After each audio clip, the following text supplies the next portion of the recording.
8 a.m. ETHBO's Hard Knocks concluded Tuesday night with some breaking news, as coach Hue Jackson told Baker Mayfield he would be the backup quarterback for the Cleveland Browns.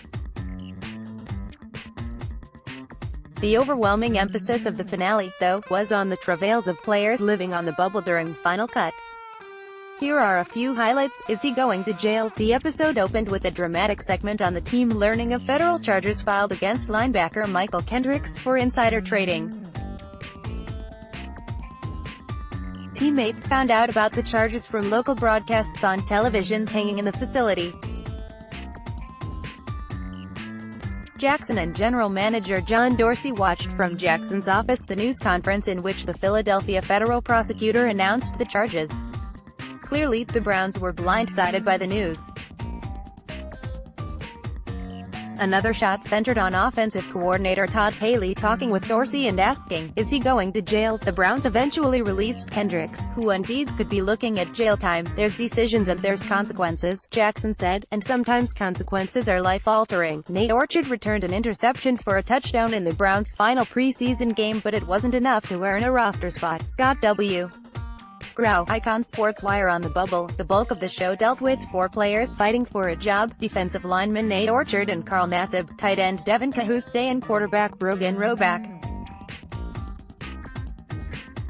The stories humanized all the players, showing Orchard with his two young children, Roback with his girlfriend, and Cahuste with his father.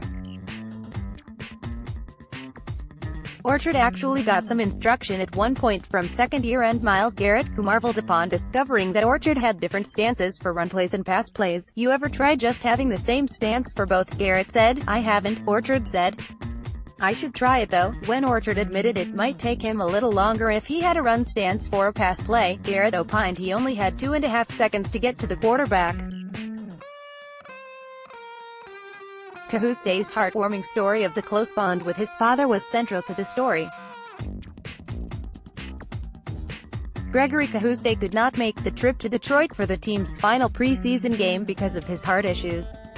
But he watched intently on TV. Cahuste got off to a good start against the Lions, but late in the first half he rolled both of his ankles. It had to affect him, as he did not finish as strong as he started. The impact of making the team or getting cut was evident, as Gregory Cahuste lived and died with each play. Likewise, Roback's girlfriend, Ally Goff, wept at the sight of his touchdown pass. Orchard did not make the team despite returning an interception for a touchdown in the preseason finale. Roback had an impressive scoring strike, but he also was released in the first wave of cuts. Nassib forced a fumble and made the initial cut, but when the Browns picked up another player at his position on waivers, he was released. Cahuste was released in the final cuts. Players handled their release with class.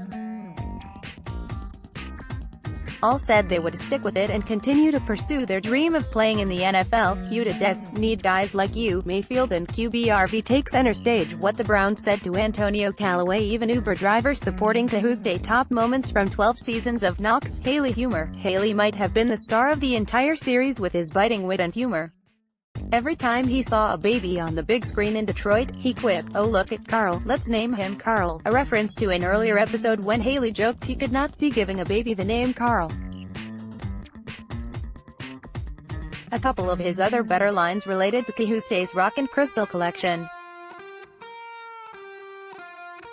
When Mayfield pulled Cahuste on their way to the field in Detroit with Haley to treat the ball like one of your rocks, Haley chimed in with, "Block like you're blocking for one of your rocks." During the game, Haley paced the sidelines and said, "Pray to the rock gods." It was good, but not as good as Haley earlier in the series, telling Zane Gonzalez after a field goal, "Nice job, you f***ing kicker." Quotable, "He's my superstar." Regardless, Gregory Cahuste, speaking of his son Devin in the week before final cuts.